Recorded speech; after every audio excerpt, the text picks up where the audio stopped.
வெற்றிலை வராகித் தாயின் வெற்றி வாக்கு இது. என் தங்கமே, நித்தமும் ஏதாவது ஒரு ரூபத்தில் உன் நிம்மதியை சிதைக்க நிகழ்வுகள் எல்லாம் வடிவம் கொண்டதாய் வருகிறதா? திக்குத் தெரியாத அகண்ட இருள் சூழ்ந்த காட்டில் நின்றால் கூட பரவாயில்லை. ஆனால் என் நிலைமை, கடலில் திக்கு தெரியாமல் நிற்கின்றேன். இறங்கினால் தண்ணீரில் தத்தளிக்க வேண்டும். படகில் நின்றால் அடிக்கும் காற்று நிலை தடுமாற செய்கிறது என்ற வேதனைகளையெல்லாம் நீ உணர்கிறாயா? வாழ்வில் சிலர் தன் கர்மத்தின் கடன் பாக்கியை வைத்துக்கொண்டே மறுபிறவியின்றி செல்வார்கள். ஆனால் உனக்கு நான் இந்த பிறவியில் எல்லா கடனையும் அடைத்துவிட்டு என் ரூபத்தில் உன்னை பொறுத்த இத்தனையும் செய்கிறேன். தண்ணீர் கழுத்தளவு வந்தபோது கூட மனம் தளராமல் இருந்த உன்னை மூக்கில் மூச்சு முட்டும் வரை உள்ள அளவில் தண்ணீரில் பரிதவிக்க எப்படி விடுவேன்? வழியை காண்பிக்கிற உன் அன்னையான நான் எப்படி விடை தராமல் இருப்பேன்? என்னை நம்பு. மேலே சொன்ன நான் இந்த வார்த்தைகளை நம்பி பொறுமை காத்துக்கொள். எவ்வளவு பொறுமையாய் இருக்க முடியும்? போர்க்களத்தில் உள்ள கடைசி யுத்தத்தில் நிற்கின்றேன். கையில் ஆயுதம் இருந்தும் மனதளவில் நான் வலிமை இழந்து இருக்கிறேன் என்ற உன் மனக்குமுறலை நான் கேட்கிறேன். நீ அதை உணர்ந்தால் உன் கையில் உள்ள ஆயுதத்தின் பலத்தை விட கோடி மடங்கு அதிகமான பலத்தை நான் தருவேன். அதனால்தான் உன் கையில் ஆயுதம் இருந்தும் அதை பயன்படுத்த முடியாதவாறு செய்தேன். என் குழந்தையான நீ மனதளவில் துன்பத்தாலும் மன வலியாலும் வாழ்க்கையை வெறுமை கொண்டு கண்ணீரால் உறைந்து போய் நிற்கிறாய். இந்த நாள் வரை உனக்கு நான் காண்பித்த அற்புதங்கள் எல்லாம் சிறிய வடிவுகளே. இனிமேல் அடுத்தடுத்து உன் வாழ்வில் அழகிய, நிம்மதியான, மகிழ்ச்சிகரமான, வெற்றியான நிகழ்வுகள் எல்லாம் நடக்கப் போகிறது. இதை உன் மனதில் நன்றாக பதித்துக்கொள். என் வார்த்தைகள் இனிமேல் நேரடியாய் என் வாயிலிருந்து நீ கேட்பாய். என் கைகள் உன் வாழ்க்கைக்கான விஷயங்களை செய்ய, என் கால்கள் உனக்கான விடியல் பாதையை அமைக்க இருக்கிறது. அதனால் நீ எதற்கும் பயப்படாதே, கலங்காதே. எல்லா திசைகளிலும் நான் உன்னை சூழ்ந்து நிற்கையில் நீ எதற்காக பயப்படுகிறாய்? நீ உன் அன்னையான எனது பிடியிலேயே இருக்கிறாய். நானே உனது அன்னை, பாதுகாவலன். உனது வினைகளையெல்லாம் நான் தீயிலிட்டு பொசுக்கிவிட்டேன் என் தங்கமே. மிச்ச மீதம் என்று எல்லாம் நீ அனுபவித்து தீர்த்துவிட்ட பிறகும் உனக்கு தொடர்ந்து துன்பம் நேர நான் எப்படி அனுமதிப்பேன்? வெறும் தண்டத்திற்கா உன் அன்னையான நான் இங்கு இருக்கிறேன்? உனது எல்லா கவலைகளிலிருந்தும் எப்படி உன்னை விடுவிக்கிறேன் என்று மட்டும் நீ பார். உன்னுடைய துக்க காலம் ஒளிந்து விட்டது.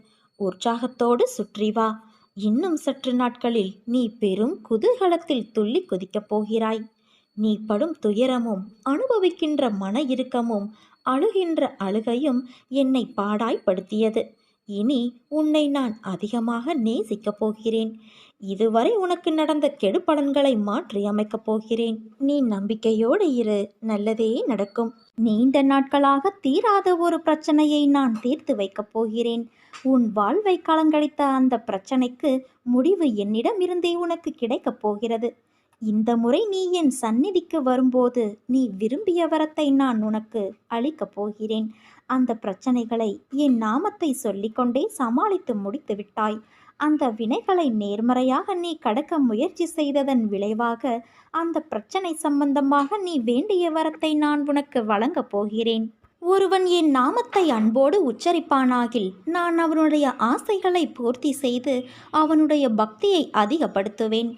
என் வாழ்க்கையையும் செயல்களையும் ஊக்கமோடு இசையாக பாடுவானாயின் அவனுக்கு முன்னும் பின்னும் எல்லா திக்குகளிலும் சூழ்ந்திருப்பேன். என்னிடம் உள்ளத்தையும் உயிரையும் ஒப்புவித்த அடியார்கள் இந்த நிகழ்ச்சிகளை கேட்டதும் இயற்கையிலேயே மகிழ்வெய்துவர்.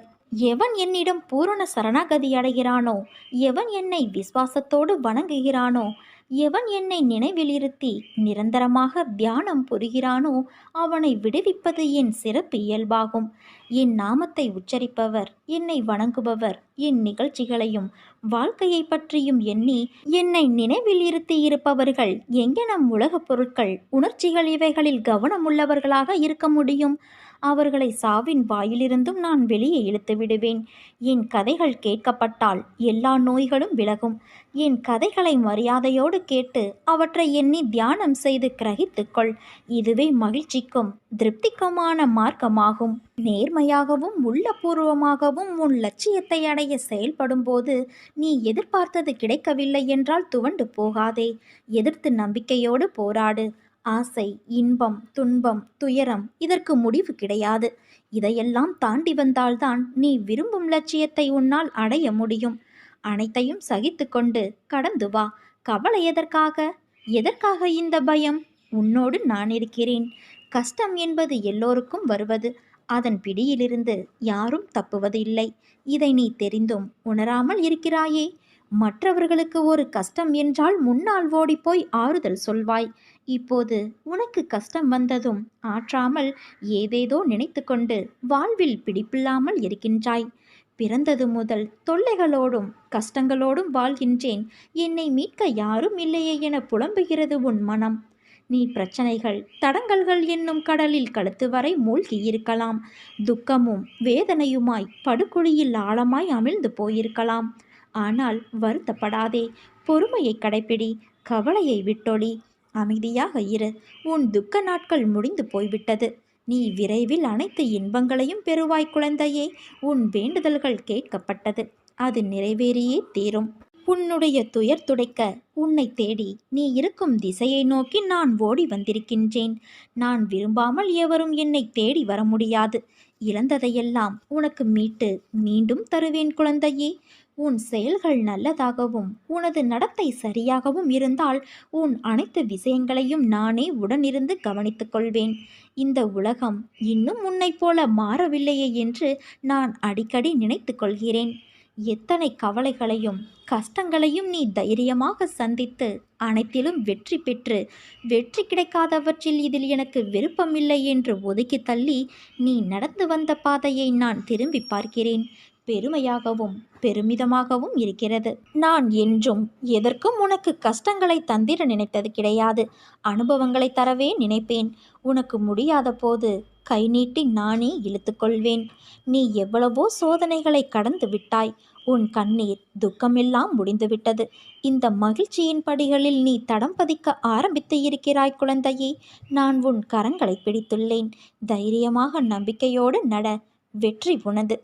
கருமங்களை குறைத்து கொள்ள வழி தெரியுமா உனக்கு? அதை தைரியமாக அனுபவிப்பது மட்டும்தான். எப்போதும் என்னை நினைத்து என்மேல் நம்பிக்கை கொண்டு இருந்தால் அதை அனுபவிக்கும் சக்தியை நான் உனக்கு கொடுப்பேன். அது துன்பம் என்ற எண்ணம் உன்னில் ஏற்படாமல் நான் செய்வேன். உன்னை வெறுத்தவர்கள் முன் நீ வாழ்ந்து காட்டுவாய் குழந்தையே. என்னை மனதார நினைக்கும் பக்தனை நான் என்றும் கைவிட மாட்டேன். உன்னுடைய எல்லா லட்சியங்களையும் நான் அடையும்படி செய்வேன். இதற்காக நான் உன்னிடம் கேட்பது விசுவாசமும் உற்சாகத்தோடும் பொறுத்திருப்பது மட்டுமே. உன் வாழ்வில் நான் என்றுமே தீபத்தை ஏற்றுவேன். உன் வாழ்வு இனி மிக பிரகாசமாக இருக்கப் போகிறது. உன்னை அளவைத்து பார்த்தவர்களுக்கு அமைதியாக உன் வாழ்க்கையின் வழியே நீ பதில் சொல்லப் போகிறாய். உன் பின்னே நான் இருப்பதை அறியாமல் அவர்கள் மீண்டும் மீண்டும் தவறுகள் செய்கிறார்கள். அதன் மூலம் உன்னை கண்ணீர் சிந்த வைக்கிறார்கள். ஆனால் உனக்குள்ளே இருக்கக்கூடிய நான் உன்னை அழுவதற்கோ கண்ணீர் சிந்துவதற்கோ விடுவதில்லை. உன்னை இந்த நிலையிலிருந்து மீட்டு உன்னை உயர்த்தி அவர்களுக்கு உன் வாழ்க்கையின் வழியே பதிலை கொடுப்பேன்.